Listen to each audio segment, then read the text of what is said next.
Okay, so I'm going to give a very brief introduction of about 10 minutes, and the title of this talk is Creating Critical Contemporary Anti-Semitism Studies, Breaking a Taboo.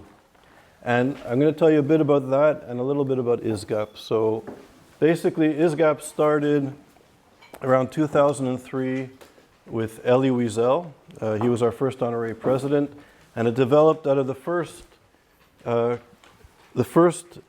activity or conference that the United Nations had on issues of anti-Semitism. So the UN basically came about because of the catastrophe of the Second World War and the Holocaust, or the Shoah, and yet it took until 2003 for Kofi Annan and Elie Wiesel to have its first official program on issues of anti-Semitism. And out of that, a small group of scholars were present, and Elie Wiesel was there, and ISGAP was formed. And around that time, I was living in New Haven, Connecticut, and I met Laura Prusoff's father, Bill William, who was this amazing man. He was a professor at Yale in pharmacology, and helped to create the first antiviral medications which fought viruses and HIV. I'm not a scientist. Laura will know better than me. But Bill was this amazing guy.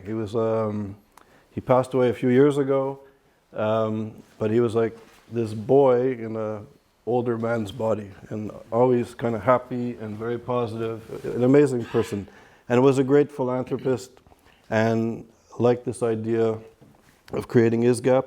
And he remembered growing up in New York, brown shirts, Nazis marching in the streets of Brooklyn, and his family actually moved to Miami because of that, Nazis in New York. And to make a long story short, couldn't get into Ivy League schools because he was Jewish. And eventually, because of his brilliance, Yale eventually took him, and he sort of created this tremendous breakthrough in science. And so it was a privilege for me to know your father, and it's because of him that we're really here. He was the first person to give me a donation and said, go incorporate and become a nonprofit. I didn't even know what a nonprofit really was, but anyways, to make a long story short, we're here. It was a long journey, really because of Bill Prusoff. We eventually went to Yale and created, amazingly, the first, in 2006, was the first research center in the United States and in North America, South America, on issues of contemporary anti-Semitism. So it was the first research center at a North American university on anti-Semitism. And given the history of anti-Semitism, you would think that there should have been many and many before the one at Yale. To make a long story short, the program at Yale was closed, and we'll get into that reasons during the course of the next 2 weeks. And we moved to New York in 2012, and we started this incarnation of ISGAP, which was more international. So we are a 501c, we're a nonprofit organization in the United States, we're a charitable organization in Canada, Europe, and Israel. And we've been running seminars, international seminars at top-tier universities throughout Europe and North America, at Harvard, at Columbia, at Stanford, at McGill University in Canada, at La Sapienza. We have a small unit in Rome, a desk, an ISGAP desk at La Sapienza University, the largest European university. We did work in Kiev. We had a program at the Sorbonne for a couple of years. We're in Chile, Santiago, Chile. So we're international. And we're also doing research projects and this summer program. And our purpose in the summer program and the purpose of ISGAP ultimately is to break a taboo, which is putting contemporary issues of anti-Semitism on the academic map. So we're fighting anti-Semitism on the battlefield of ideas. And we're not fighting it in the cafeteria or in the campus or with the administration. We're trying to create a space in the intellectual world, in the academic world, to take these issues seriously, to create a space for faculty and students to engage the study of anti-Semitism with an emphasis on contemporary anti-Semitism, and through this process legitimize the study of anti-Semitism and hopefully affect intellectual, public discourse, and policy. And you'll hear it a lot during the course of the next 12 days. But the study of contemporary anti-Semitism, and I'm using my words carefully, has been and is a taboo. We can study the history. There's basically three phases, I would argue, of anti-Semitism. There's the Christian phase of anti-Semitism. Then when the dominant perspective or the dominant lens in which people viewed realities through the lens of religion, particularly European Christianity, that was sort of the dominant form of anti-Semitism. When the lens shifted from science and biology and race and ethnicity, the dominant form of anti-Semitism or anti-Semitisms became race-based or biological-based. And today, and in a sense, those anti-Semitisms are politically acceptable. We can study the history of dead Jewish people, but to study the attack on Jewish peoplehood, to study the attack on the demonization of who Jews are as a people, to delegitimize and denigrate Israel, Zionism, and Jewish national aspirations is politically and intellectually and academically fine. In the finest institutions of education, of the media of record, this attack on Jewish people is not only acceptable, I would argue the more you attack the Jewish notions of peoplehood, the more you I think, further your career. So what we're trying to do here is to really, at high levels of scholarship and discourse and analysis from an interdisciplinary perspective, is to really take into account the history of anti-Semitism, but really focus on contemporary issues of anti-Semitism, the attack on Jewish peoplehood, and on the delegitimization of Israel. And in a sense, what we're trying to do, many people perceive this project to be parochial, to be a Jewish problem, to be an Israeli problem, and it's a narrow, self-interested issue. And what we're trying to do here is to use contemporary anti-Semitism as a lens to examine issues of contemporary social movements, politics, neoliberalism, notions of democratic principles, of citizenship, the notion of equality under one legal system, things that liberals are supposed to have deep in their souls. But for whatever reason, there has become this blind spot, and I would argue that the irrationality of this blind spot is largely due to contemporary issues of anti-Semitism. We are in the University of Oxford, and Phyllis knows Oxford, and it has a legacy. We were talking earlier today about Cecil Rhodes and the history of colonialism and the racism that came out of these institutions and these halls. And yet, this contemporary Oxford, Islamic studies, which is here, which is becoming perhaps it's improving. And I'm sorry, my back is to you guys. It was started by Yosef al-Qawadari. Yosef al-Qawadari, pardon my pronunciation, is the leader of the Muslim Brotherhood. Qawadari is quoted as saying, and we'll show the clips and the films and the testimony, is quoted as saying that all believers are obligated to finish the work of Hitler. It's not that Qawadari woke up in a bad mood and had a bad day. This is a core element of political Islam. Not Islam, and I repeat, not Islam, but the political movement of political Islam or jihadism. A core element is using anti-Semitic tropes, and David Patterson will speak to it in greater detail, of using European, Nazi European, racist ideology as a core element of their social movement. And yet Qawadari was the founder of Islamic studies at Oxford University. Imagine any other person who, as a core element of their worldview, advocates the belief that a group of people ought to be exterminated. And they sit and create an institute at Oxford University.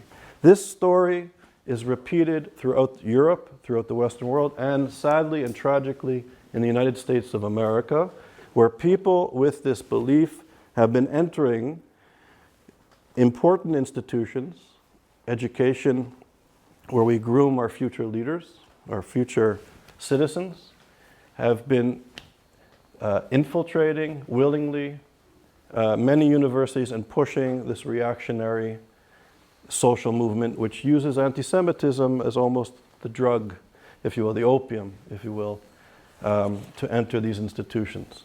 We have Tariq Ramadan from my old college at St. Anthony's College, who's now sitting in prison in France, who's the grandson of the founders of the Muslim Brotherhood, who's a star intellectual in the liberal, multicultural, postmodern circles which many of us come from. A grandson of the founder of the Muslim Brotherhood, somebody who was pushing this form of ideology in a very sophisticated way, and yet also believes in the ideology of denigrating Jewish people. And now we've woken up to realize that he was also, once you denigrate one group, I guess he was also empowered to denigrate other people like women. So now he sits in prison accused of raping several women. This is Oxford. And the story goes on, and I'll allude to it during the course of the 12 days.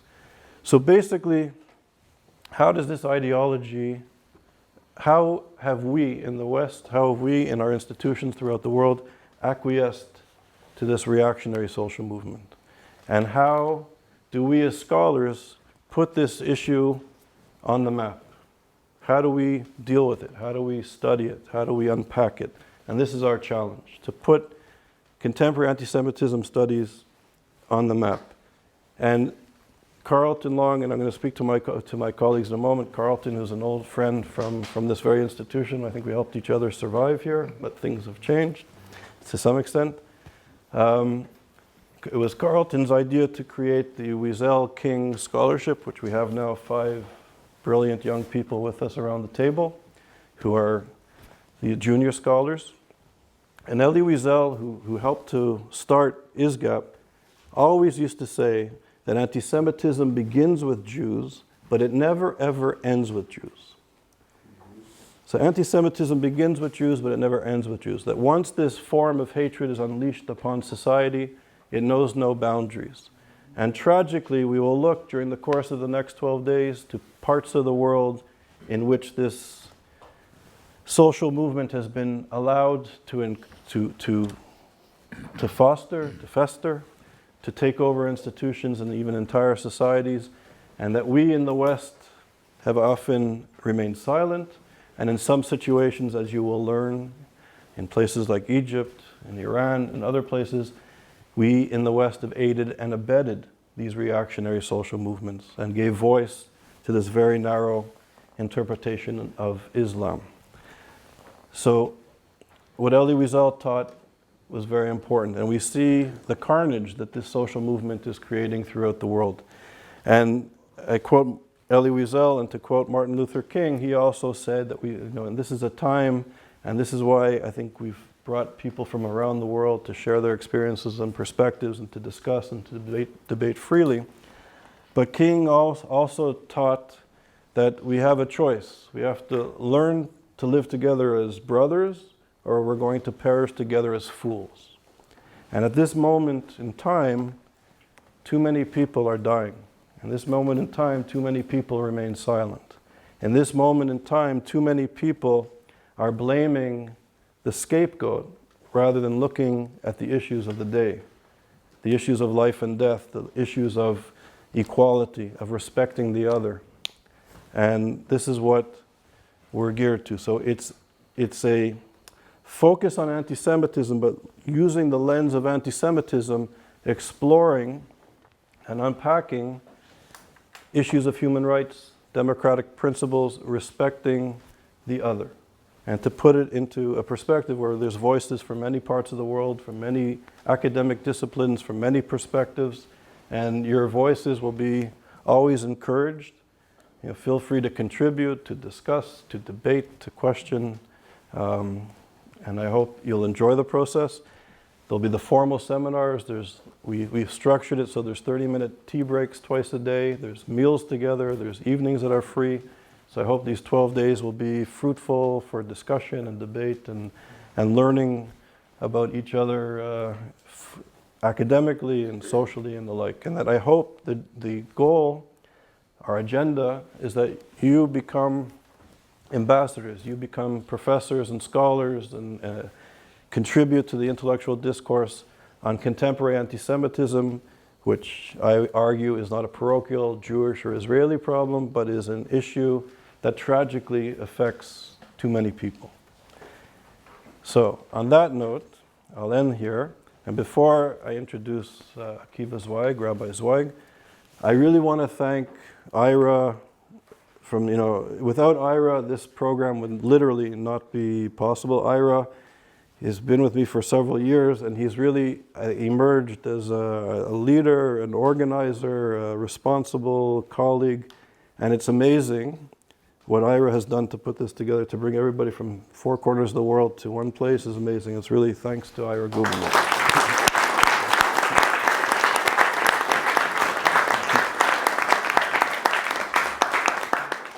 And second of all, my friend and colleague Carlton, who also contributes and has contributed for years to this program and brought some of the scholars here directly because of your intervention.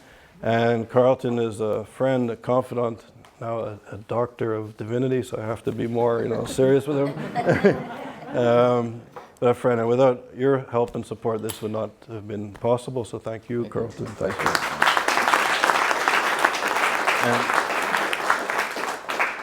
And Phyllis Ferguson, Dr. Phyllis Ferguson, it will be a great resource. She'll speak tomorrow morning about Oxford, and she's been an old friend. She was one of the first people I met when I showed up here in 1988, October 1988, kind of lost. I'm still lost, but I know my way around Oxford. But no, so Phyllis has been a friend, and Phyllis will be a great resource. She knows the university, the museums. She's a great resource that you feel free to speak with her, and she'll speak with you tomorrow. So I'm glad that Phyllis is back here too. So thank you. And Laura, I mentioned your father, Bill, and I'm grateful that you're here. And thanks for coming all the way from Turkey to be here. I'm honored that you're here. And there's many, I'm saying, looking at Mandisa. I remember, so Mandisa and I were involved in the anti-apartheid movement in the 80s and 90s. And it's wonderful that you're here. And it's also, I'll just say one quick thing. I was offered a position, a visiting fellowship at St. Anthony's College.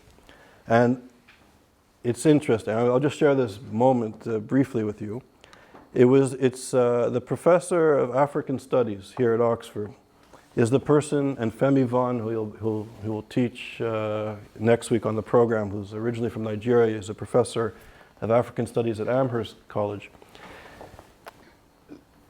Those of us who study contemporary anti-Semitism and engage in the struggle of fighting against anti-Semitism are often dismissed as racist, supporters of apartheid, fascists, reactionaries, Trump-supporting thugs. The list goes on. Many adjectives.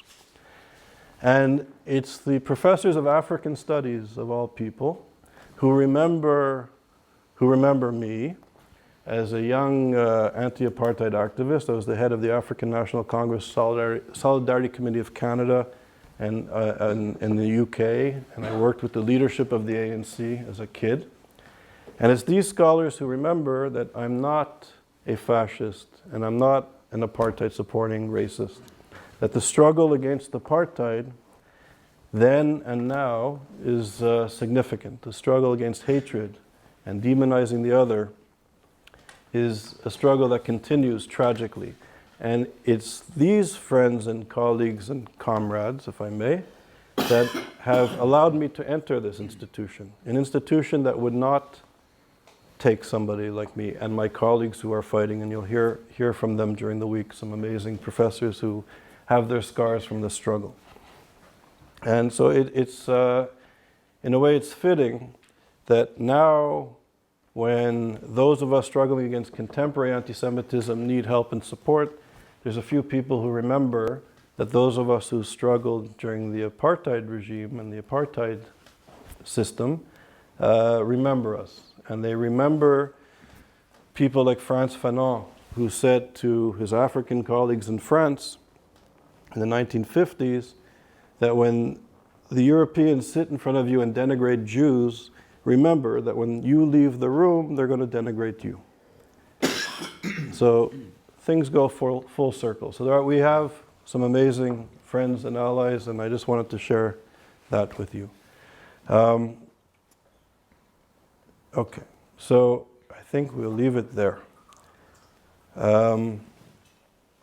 It's my pleasure and honor to introduce Rabbi Akiva Zweig. Akiva runs an amazing university yeshiva in Miami Beach that his father started, and your grandfather started. Sorry that my back is to you guys. And I've had the privilege of learning with Akiva. I've been in Miami on and off for about 2 years, and he's made my time in Miami rewarding. He runs an amazing yeshiva that kind of just away a few kilometers from South Beach is this space where young, brilliant people are learning. It's really amazing to learn with Akiva and also to meet some of the students. You know, I sit there, I have a doctor of philosophy from Oxford. I sit and I watch his students, and I'm amazed at the rigorous intellectual capacity that these young students have, and that's thanks to Akiva and his staff. So Akiva was here last year, and this year the title of his talk is A Biblical Perspective on Antisemitism and the Evolution of Humanity. And I think from my perspective, it's an honor that you're here, and it's very important, I think, to also hear from a Jewish perspective, not a perspective of Jewish intellectuals who are sociologists or political science, but to understand things from a Jewish perspective, which may be different from a Jewish scholar speaking to sociological texts, which is mainstream. So, Rabbi Akiva.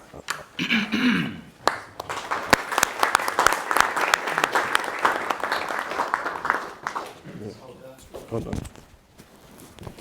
Akiva, they're gonna mic. Mike.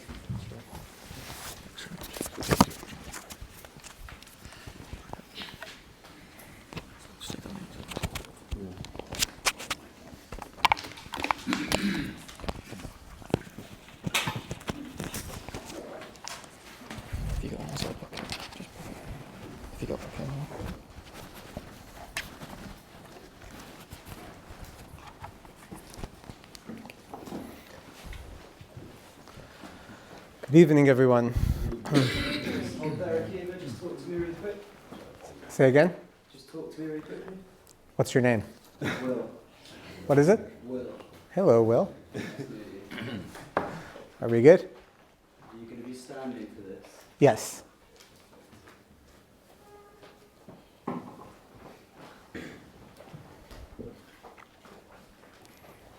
Okay.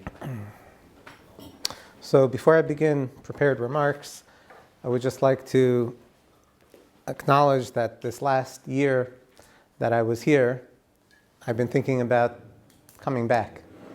Oxford is really an inspiring place, and meeting the people that I met last year, I was only here a couple of days last year, and had some wonderful conversations with some people that are here, some people that are not here yet. And I found it stimulating and inspiring. So I just want to say that, first of all, I'll be here through the beginning of next week, because I realized last year I was not here long enough. Also that I hope to have many conversations with many of you offline, so to speak. And more than anything, I love questions. So if we can have more questions at the end, the better. I'm not looking to elongate unnecessarily, but if there are any questions, I would love to hear them.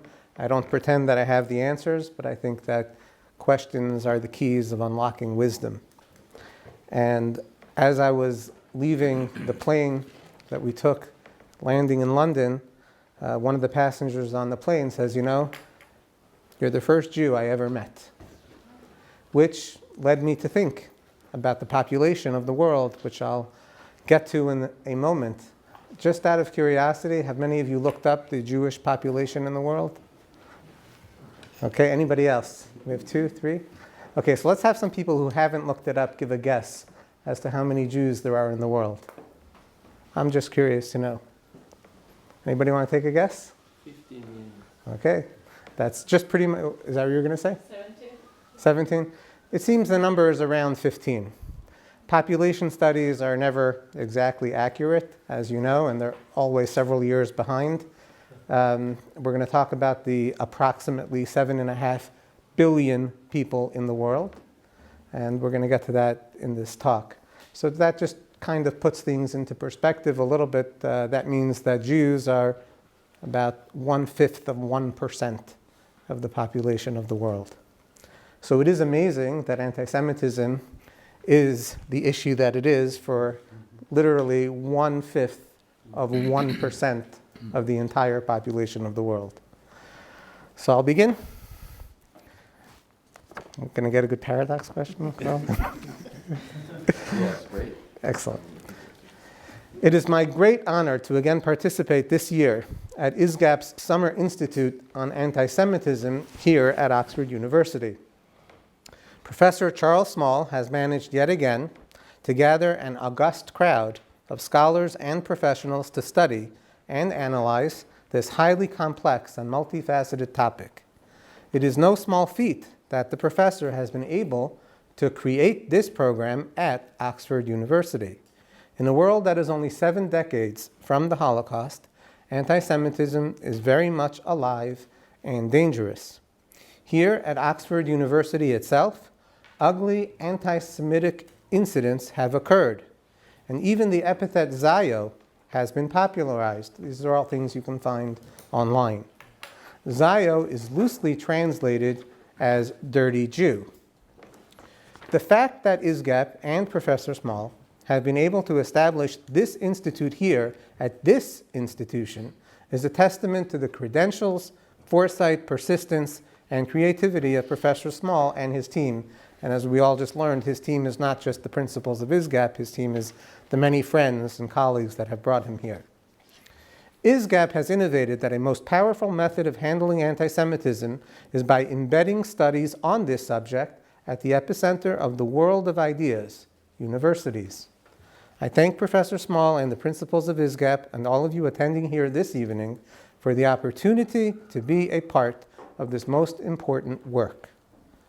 There is much discussion as to the roots and causes of anti-Semitism, as well as the means and methods of dealing with it.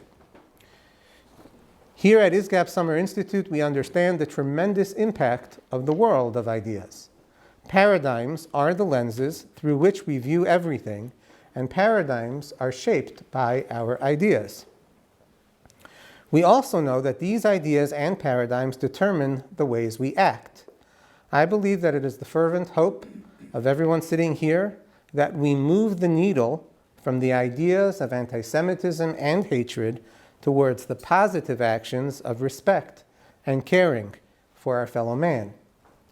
Last year at this keynote presentation, I addressed the why of anti-Semitism. Why Jews? What makes the Jew unique? Why have Jews specifically been targeted countless times over the millennia? Why is it that a Semite is defined as a member of any of the peoples who speak or spoke a Semitic language, such as the Phoenicians, Akkadians, Jews, and Arabs, yet an anti-Semite is a person who is hostile and prejudiced only towards Jews? If you like that question, hopefully you can find the answer. Ira has brought some copies. For a full treatment on that subject, you can see the printed copies that Ira has of last year's address. This evening, I would like to explore the possibility of how to stem the rising tide of anti-Semitism. How is it possible to imagine a world where anti-Semitic sentiments and propaganda actually begin to diminish or recede? How can we foster a change?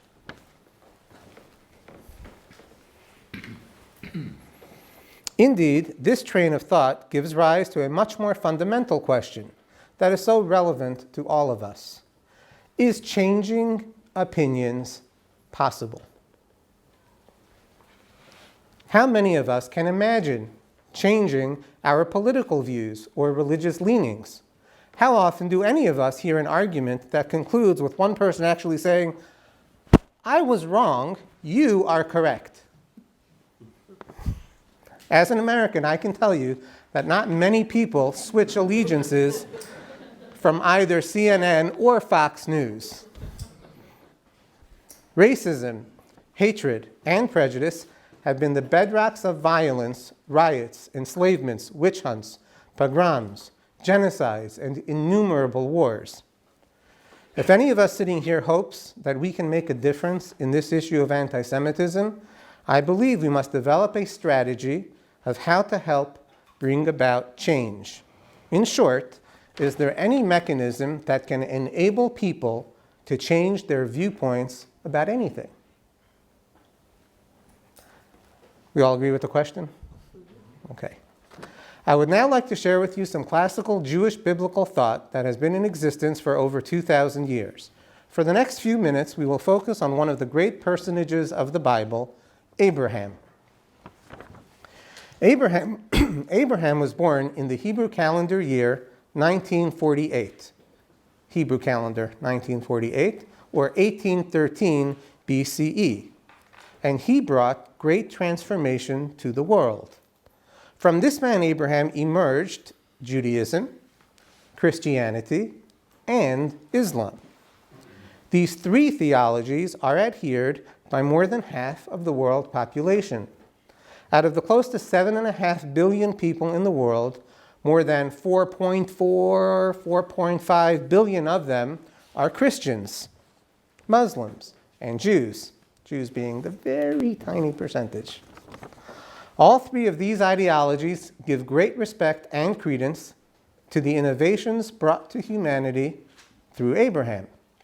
Among these innovations are people living lives to seek to serve the one God, the pursuit of justice and kindness with our fellow man, and the establishment of multinational treaties and covenants. I don't get specific. I didn't bring sources this year, but if anybody likes, I'm happy to provide sources. What was unique about this biblical figure Abraham that allowed him to influence humanity in such profound ways? Why did the people with whom Abraham interacted have a respect and a willingness to listen to him? According to Judaism, as recorded in the Talmud, Abraham's father worshipped idols. Not only did Abraham's father worship idols, he manufactured and produced them for others to worship as well. The fact that Abraham himself became a monotheist must give us a clue as to the inner workings of Abraham. I would suggest that the core quality of Abraham was his relentless exploration for truth and reality. No matter what his society or home taught him, he was always persistent in challenging his own notions and paradigms. Ultimately, his own search led him to conclude that there is one God and creator of the universe. As the Bible records in many verses, Abraham's pursuit of truth brought him a tremendously close and covenantal relationship with God. The ability of a person to examine and re-examine his own conclusions and paradigms is the basis of all learning and transformation.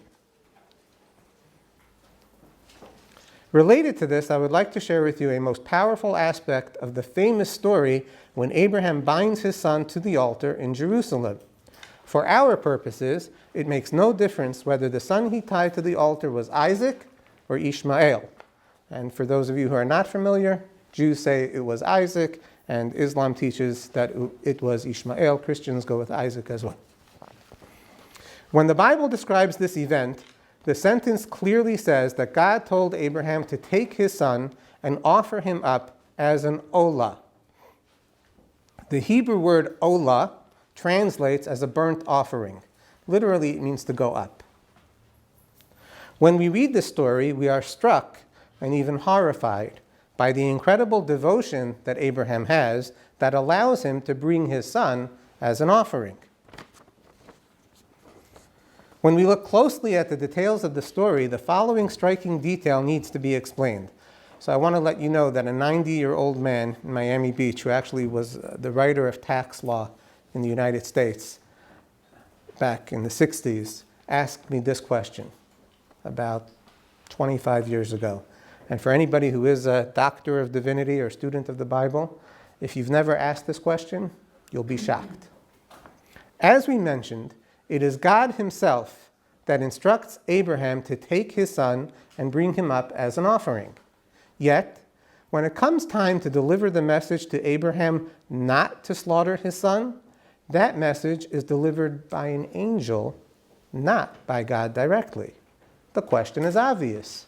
Why is it that Abraham listens to an angel instead of listening to his original instruction, which was delivered to him directly by God himself?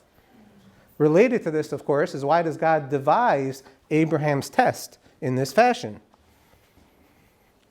If God told him to offer his son up, and he sends an angel to tell him not to offer him up, by all rights, Abraham really should not do that. I suggest as follows. The human tendency is that when we think we know something, we tend to automatically act upon what it is we think we know. It is not common for us to challenge what it is that we think we know, process anew, and only then take action.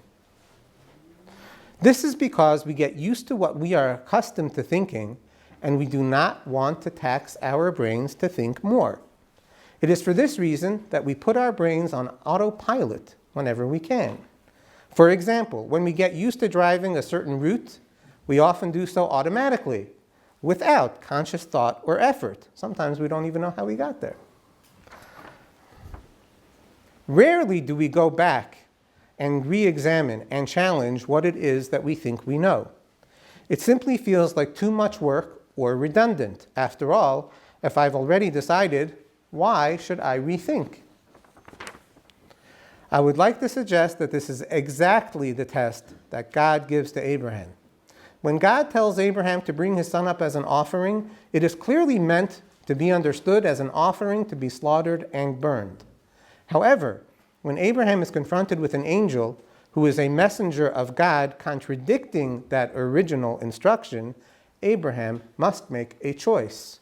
Should Abraham assume that his original understanding, which he heard from God himself, is the more important and dominant instruction, and simply ignore the angel's instruction not to kill his son? Or perhaps he should re-examine and try to understand anew, what was it that God told him?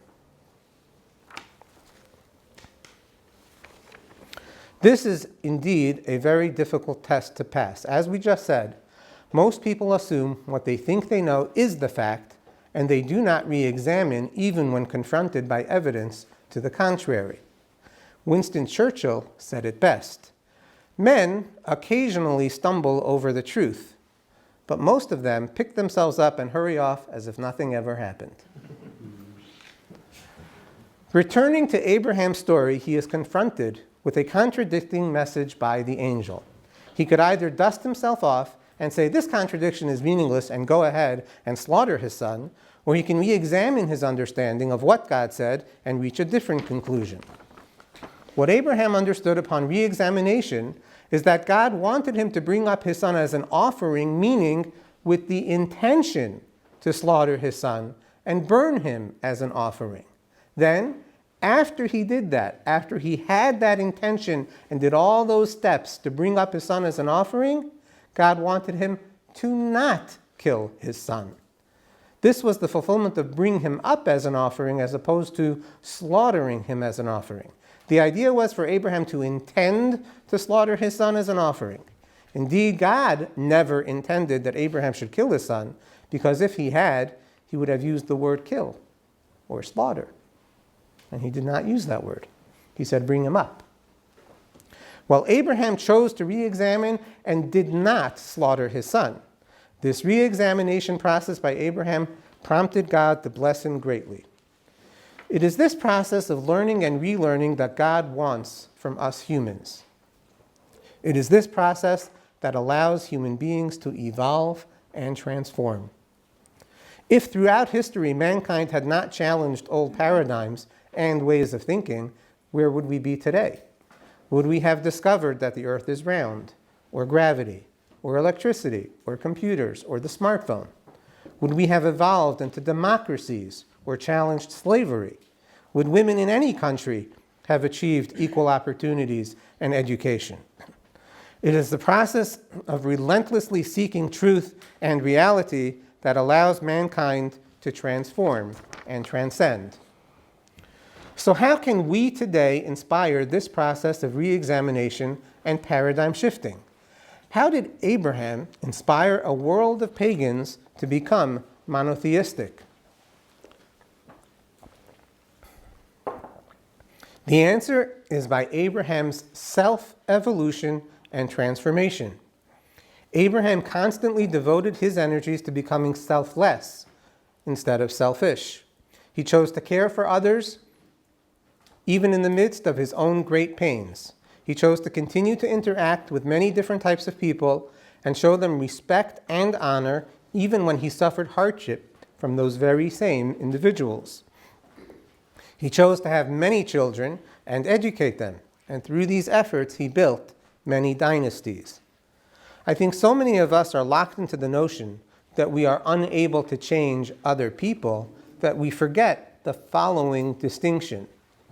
It is true that I cannot change the other, but I can provide the other with an opportunity to rethink. This opportunity to rethink has the potential to enable the other to change. Let me illustrate this with a story about Mahatma Gandhi. The parents of a diabetic son were unable to wean their son from sugar. They met with Gandhi asking him for help. After a brief conversation, he asked them to return in 2 weeks with their son. 2 weeks later, Gandhi met with the son and was successful in shifting this child's paradigm. The child stopped eating sugar. After a while, the very grateful parents asked Gandhi, "We so appreciate how you helped our son. Why was it necessary to wait 2 weeks? Why couldn't you talk to our son the first day we met?" Gandhi explained, "Until I stopped eating sugar myself, how could I hope to influence your son to change? If we change, we have the opportunity to allow the other person to rethink and change." This is a power that we all have. When we can truly empathize with the other and demonstrate our own ability to change, we provide the other with the same opportunity. One of the most significant achievements we can have in any relationship is when we learn from the other and shift our paradigm. How many of us sitting here have learned something important from a loved one or a close friend? How many of us are better spouses, siblings, or friends today because of how we have learned to become less self-centered and more focused on giving? How many of us are better parents now because of what we learned from our spouse or family member? I know that's how it works for me. I believe one of the most powerful and positive effects we can have on any person is to convey to them that we have learned and changed. When we practically demonstrate to others through words and actions our own willingness and ability to evolve and transform, it opens the door for them to do the same. Judaism teaches that all mankind has the ability to evolve and transform. It is for this reason that Judaism does not require that people become Jewish. In fact, Judaism is practically the only religion that espouses that every human being is able to earn an infinite existence as they are. The only requirement is the adherence to the 7 Noahide principles. See last year's address for more information on that. At this juncture, I must admit that there might be discomfort by the notion of self-evolution and transformation. After all, is change comfortable? Nonetheless, it is empirical that without human beings evolving, humanity would not have achieved all the wonders that we are privileged to know today. From medicines to technology to democratic processes and social reforms, we are living proof of the ability for humans to evolve. I would therefore like to suggest a very simple motto to answer the how questions we posed above. How can we hope for a world with receding anti-Semitism and racism? How can we provide a mechanism to enable people to change their viewpoints or prejudices? How can we foster change? My answer is, I evolve plus you evolve equals we solve. If I evolve and you evolve, together we will solve. If I am able to learn and change and show you that I have evolved, you may then be inspired to do the same. Together, we will use our synergy to solve all types of issues. Can you imagine a world where every people and country worked first to make themselves other-centered?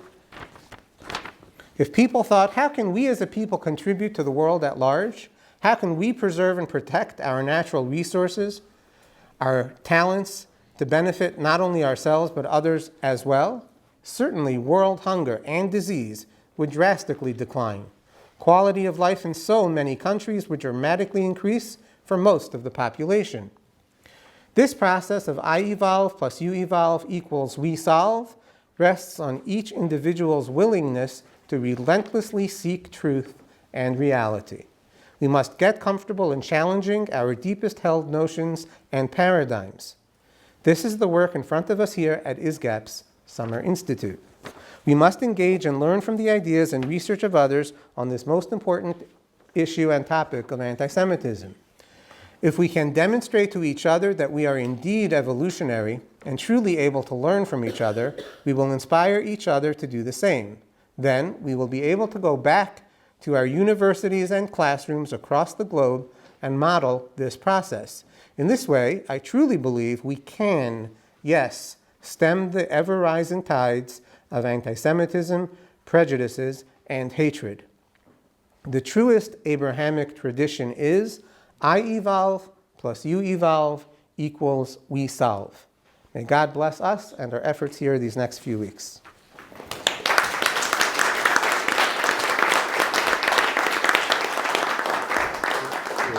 Yeah.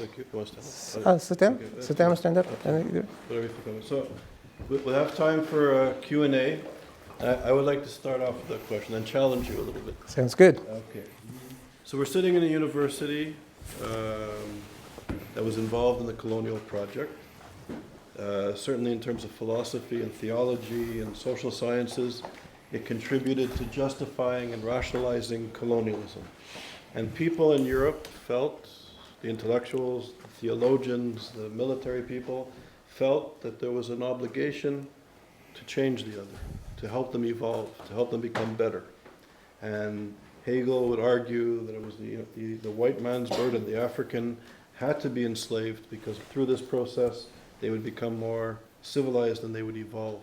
So how is your paradigm different? How do you evolve with the other in a way that is ethical and respectful?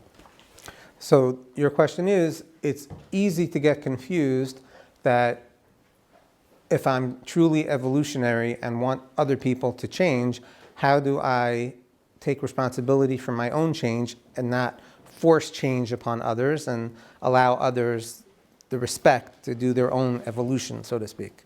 Yes? And that have their process. Correct. The history of anti-Semitism and forced conversion. There's a whole Forced legacy. right. There's a whole legacy of getting right. So the fundamental Judaism principle is that all people, this is in the Bible, all people are created in the image of God, and all people have the same universal rights. And there isn't an ability for one person or race to claim superiority. Unfortunately, as I mentioned just now, Judaism is practically the only theology that teaches that every person as they are,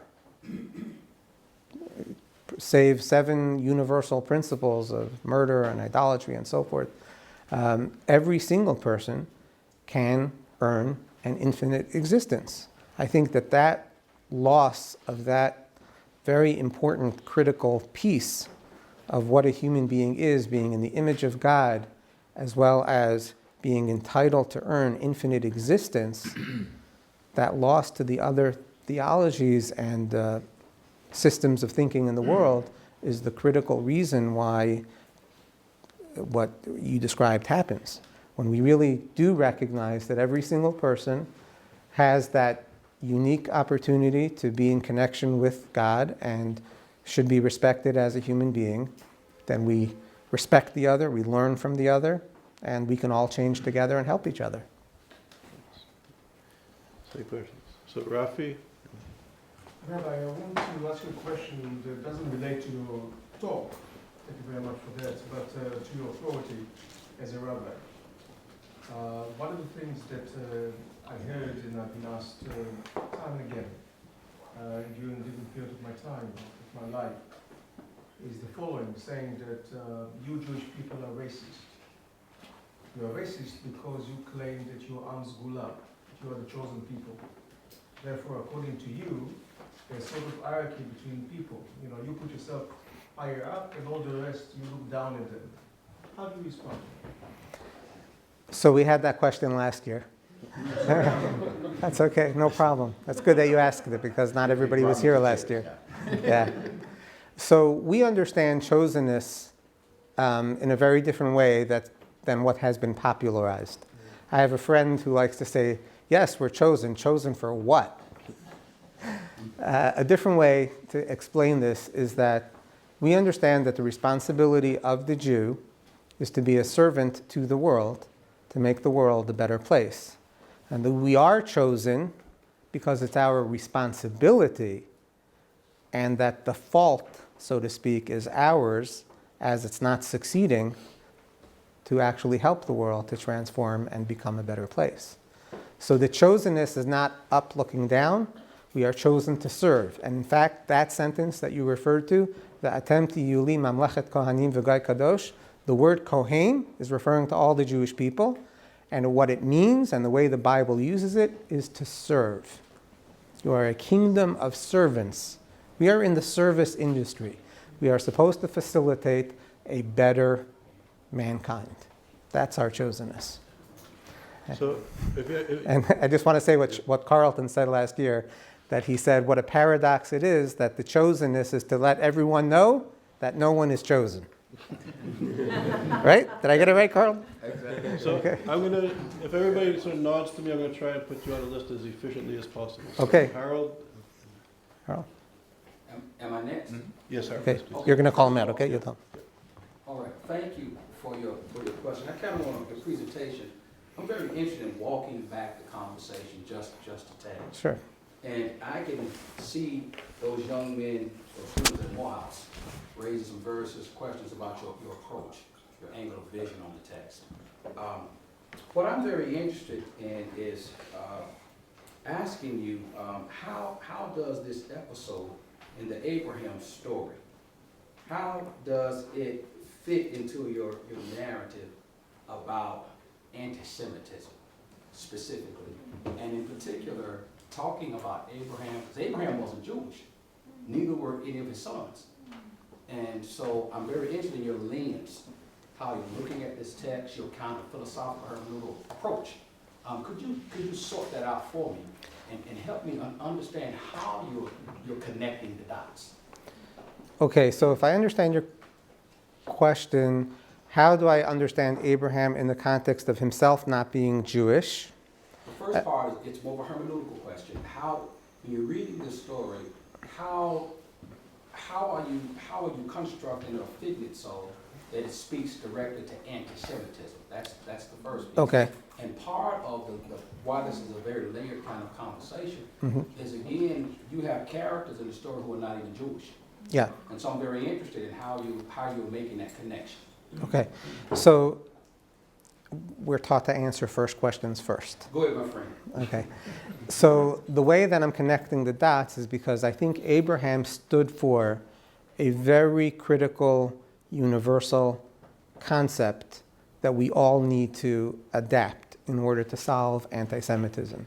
And that is a willingness to rethink what we think we heard and know.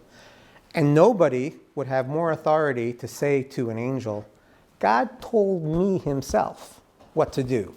And now you're contradicting what I heard. I was there in that conversation. That choice that Abraham made to rethink the instruction that he thought he understood and then came to understand differently, that process of thinking is the thinking that we all need to evolve in order to evolve and to help others to evolve. And that, in my view, is the only possible beginning of the how anyone can change opinion. A willingness to stop and think and re-examine and learn again. Process anew. Does that answer the first question? It does. It does. That's how I'm connecting the dots? Because I was going to say, Okay. well, perhaps would it be possible then to pick another narrative where the deity changes the deity's mind and the deity's rethinking something? Yeah. Would that not be There's a lot of powerful? right. There's a lot of approaches you can go, and I'm going specifically with God versus angel. And there are many different sentences in Scripture where you see that God acts and speaks directly, and many different verses where an angel speaks or acts directly. But what I'm pushing you to consider would be texts where the deity specifically changes the deity's mind. Yeah. So, for example, at the end of Genesis 1, it's the end of chapter 5, it says that God himself reconsidered. It doesn't say an angel. It says God reconsidered.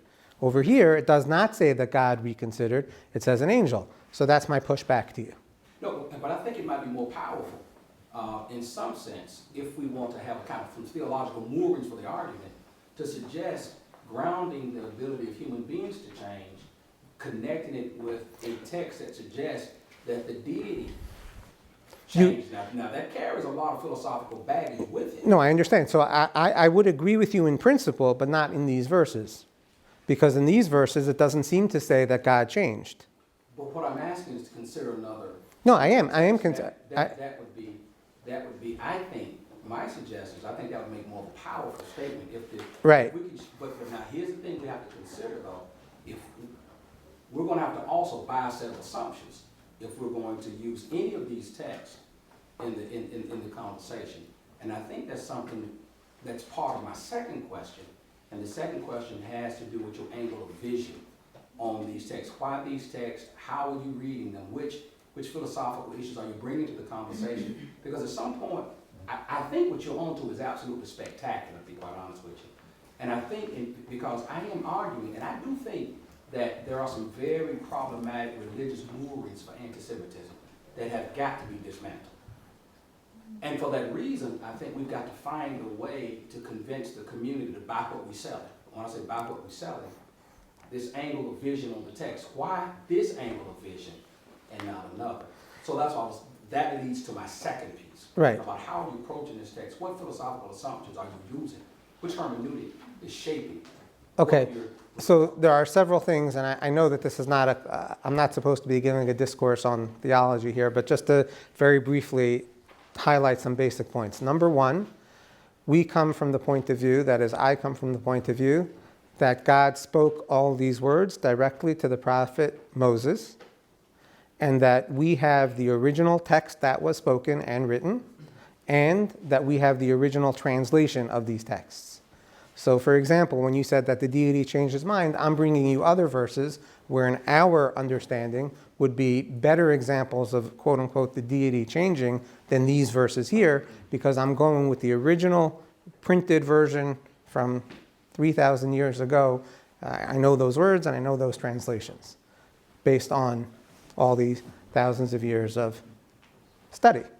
So that's where I'm coming from in terms of basic theology. In terms of was Abraham Jewish or was he not, my personal view is even though it's an argument, he was not. And what I mean by that is that his descendants eventually evolved into what became known as the Jewish people. As a specific line of his descendants, but as we mentioned, Islam and Christianity emerged from him, so those were different lines, plus theologies that spread.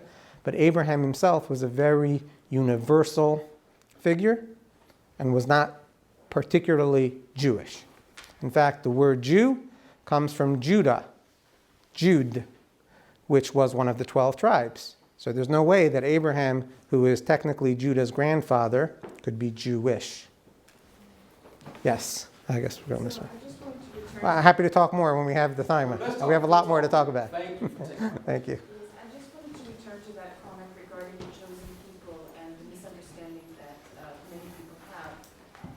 Another element that you didn't touch upon, but I was curious to get your perspective, was that really a pivotal moment for Jewish history is standing at Mount Sinai being called an Am Kadosh. Now, Kadosh in Hebrew is holy, but it can also mean separate or other. Is that correct?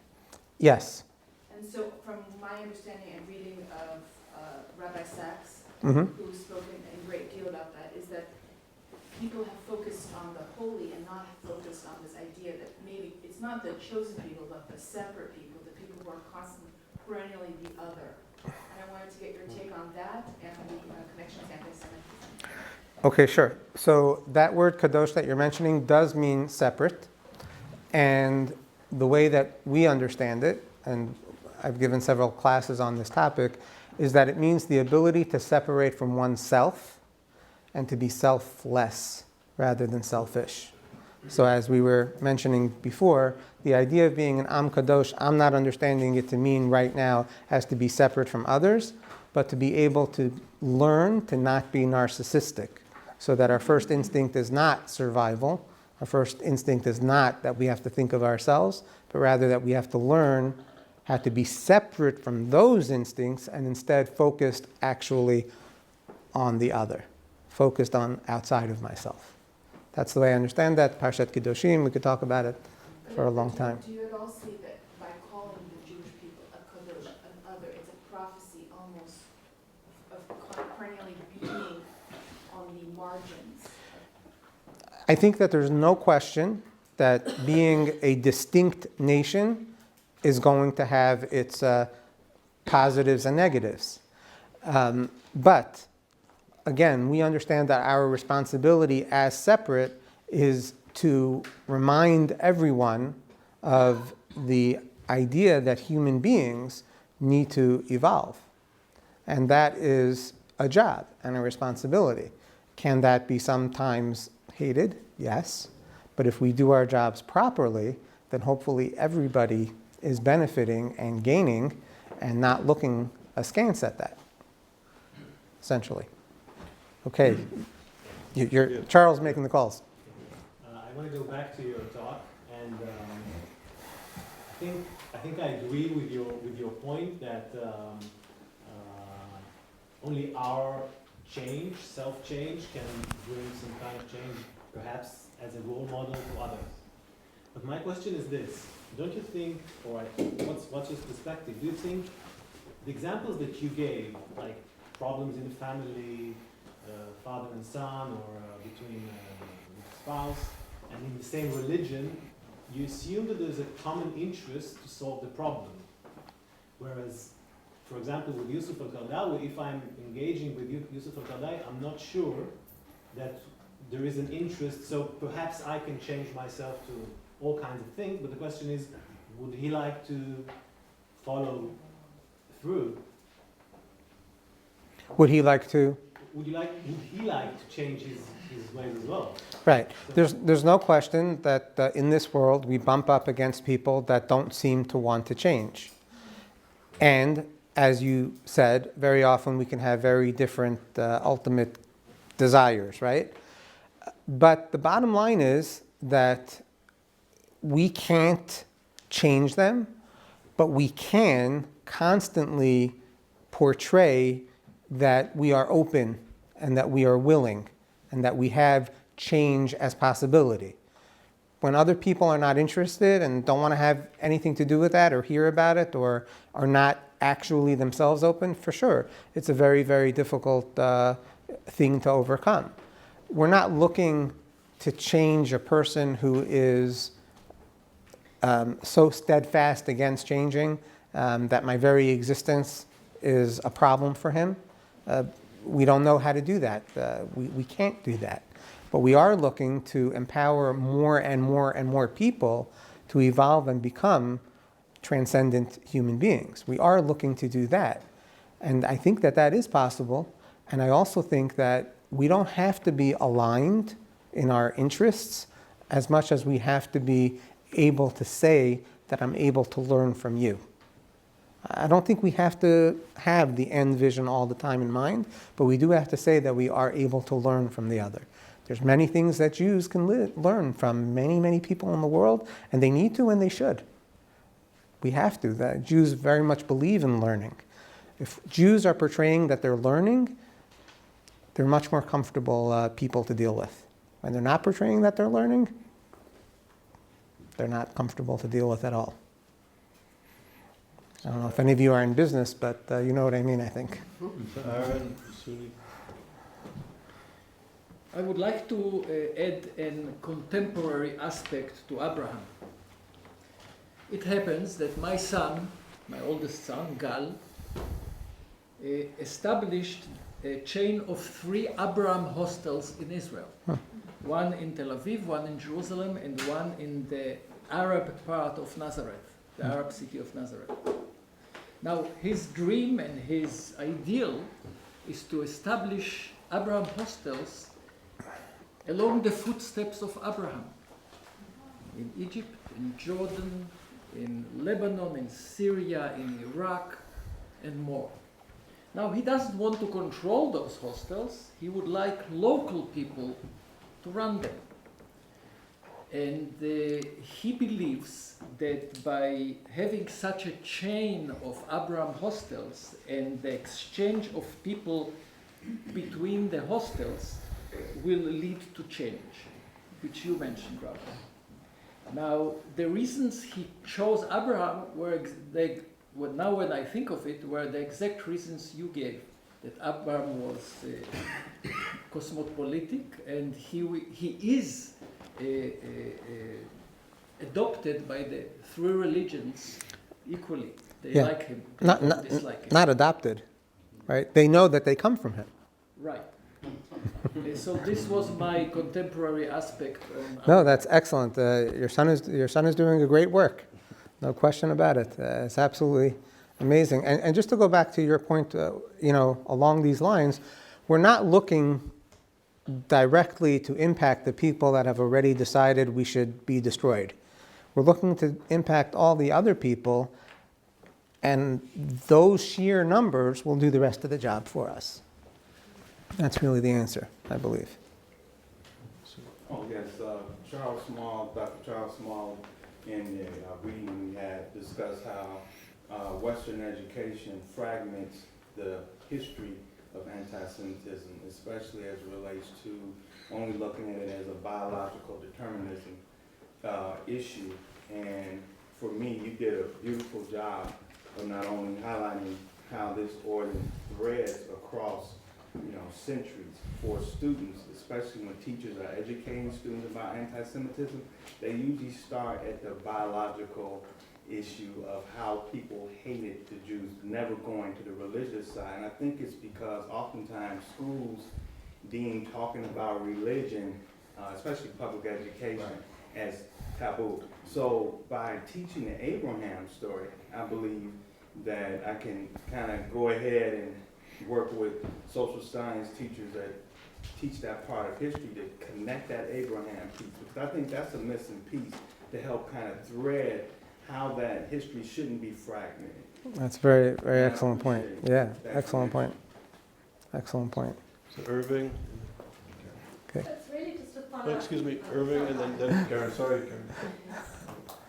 So I too don't want to get theological, although I thought your point was a very good point. I doubt very many people know the 7 laws of Noah. In my experience, when I've talked about it, I get blank faced. So many people don't know that. And by the way, Noah lived 10 generations before Abraham. But I think the idea of maybe taking a different twist of showing how Hashem himself changed, the better story would be how Abraham stood and argued against the destruction of Sodom and Gomorrah. Mm-hmm. That's my story I was thinking about.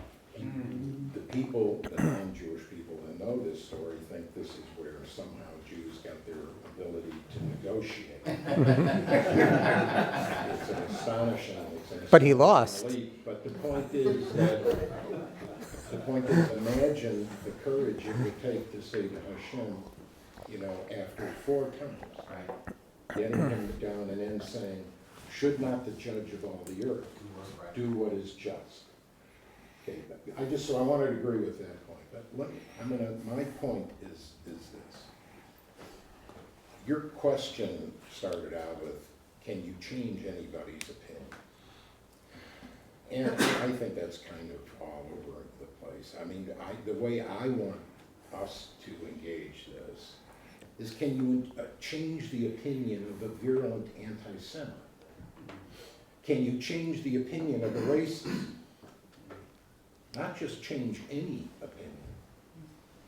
And, I guess in my old age, I've come to believe that the real effort and investment needs to be made in young people. Because old men like me are not likely to. And every effort, despite all the wisdom in this room, and all the education, despite our invoking the Bible itself, the real effort needs to be, or maybe the real question is, how does racism, anti-Semitism, how does it get transmitted from generation to generation? How is it inculcated in young people? Because from my experience, where I sit now, I don't teach anymore, I just harass the professor. But what I know works for me is bringing young people right out of high school, the ones struggling with English and math. Now, remember, most of you come from real high-performing universities. Yeah, my question, the point is, it's the common goal that somebody brought up here. And when the common goal or the common problem is mastering English and math, and you put them to work together, African Americans, Jews, younger people, older people, doesn't matter. Bringing them together, the point is, it's experience that is the only antidote to this prejudice that they've been poisoned with. And so that's all I'm saying, is that I think changing any opinion, I'm not so sure about, but the effort to change or shape an opinion among young people is where our greatest success is likely to be. So first of all, I'm in full agreement with you that the work needs to be at the universities and changing young people. Moreover, that's why I'm involved in running a university. That's my major work. I will say that the best way to teach a student is by what the sages teach us. Much I have learned from my teachers, more from my colleagues, and the most from my students. The most from my students. So when students see that the teachers learn and the teachers change, then students can change. And I say that it is a relevant general question, because learning is the ability to change opinion. Learning at any level is that ability. A person who's not genuinely open to that is not really learning. It's called reading the newspapers that they write, right? That's not learning. The most important thing are provocative, challenging questions where everybody has the opportunity to voice an opinion and to change, which is why the Talmud, which is the basis of all Jewish thinking and thought, is question after question after question. That's what it's mostly about, more questions. That's how we get to more wisdom and to evolving. I was going to ask you why, but Why not? no. We have 5 more minutes. I just want to say, I was reminded of the words of Elie Wiesel in response to you, where he said he wasn't so concerned about the actions of evil people, but the inaction of the vast majority of good and decent people. And it's the complacency, I think, which is the major issue. And perhaps this is where, as scholars and teachers, working with young people, there's some hope, because we can. Also, about the Holocaust, he said that we were doomed by indifference. Yeah, Yeah, exactly. yes. Exactly. So Karen. I think in some ways it's a follow-up around the anti-Semitism, but I mean, I have some issues with the story partly as a mother, and I think when you talk about Abraham changing his mind, I would like to think that one of the factors that featured into Abraham changing his mind is that he actually didn't want perhaps to kill his son, that there was some benefit and some advantage to him, more than a benefit or advantage is too low a word, but there was something that Abraham was talking deeply to, something that Abraham hopefully wanted, that Abraham did not now need to kill his son, and that there's something more than just being perhaps open, as you're suggesting, to tripping over the truth around the angel, then that this was talking to something that must have been an extremely traumatic experience for Abraham, and that he was then able to reverse.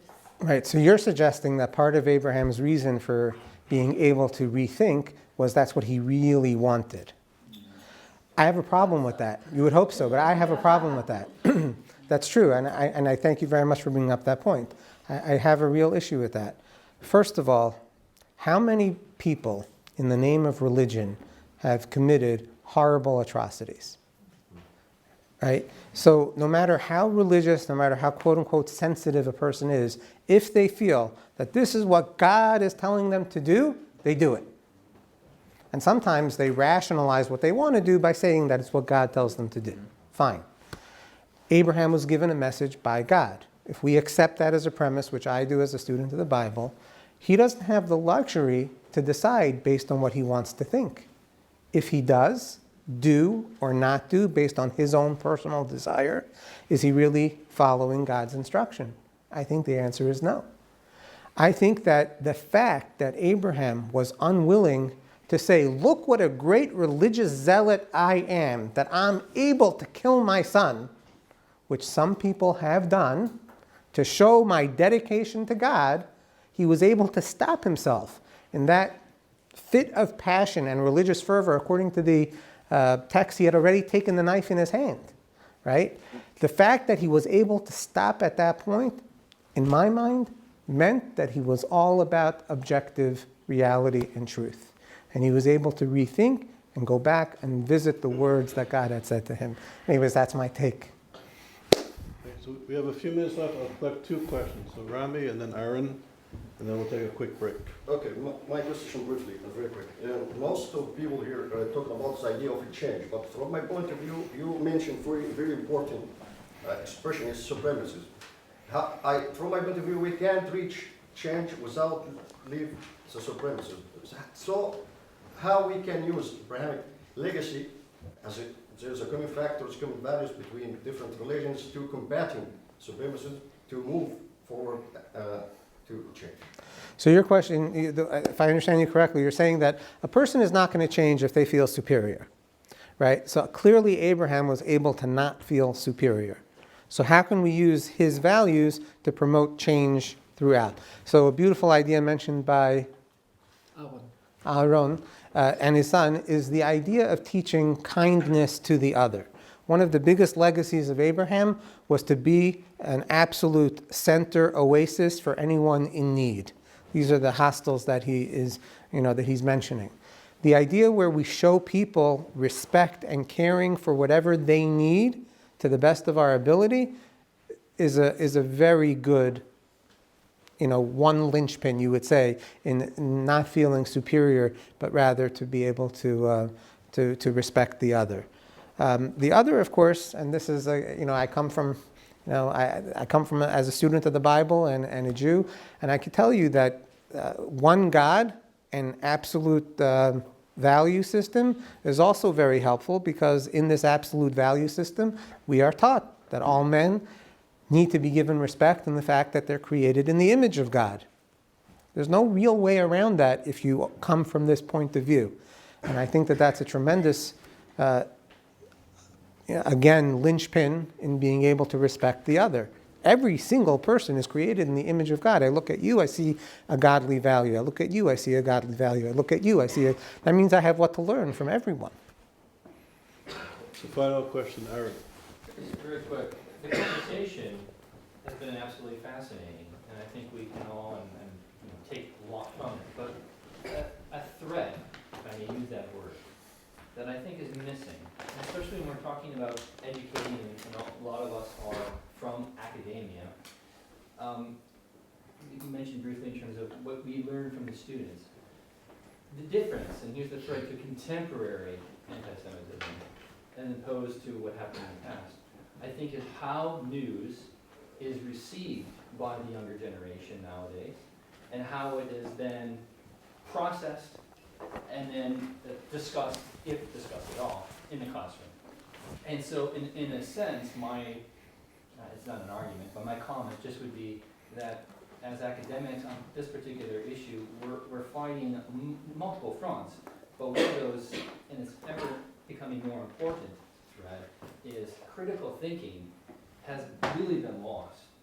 And so, I mean, at the same time that we're building critical thinking amongst our students, we're then also trying to combat this anti-Semitism that is being faced. So that's the only thread I think that maybe should be added. That's certainly a great point. The whole value of critical thinking is absolutely important and necessary, and it's so interesting that in a world of liberalism where we espouse equality, we've lost the ability to actually think in distinction.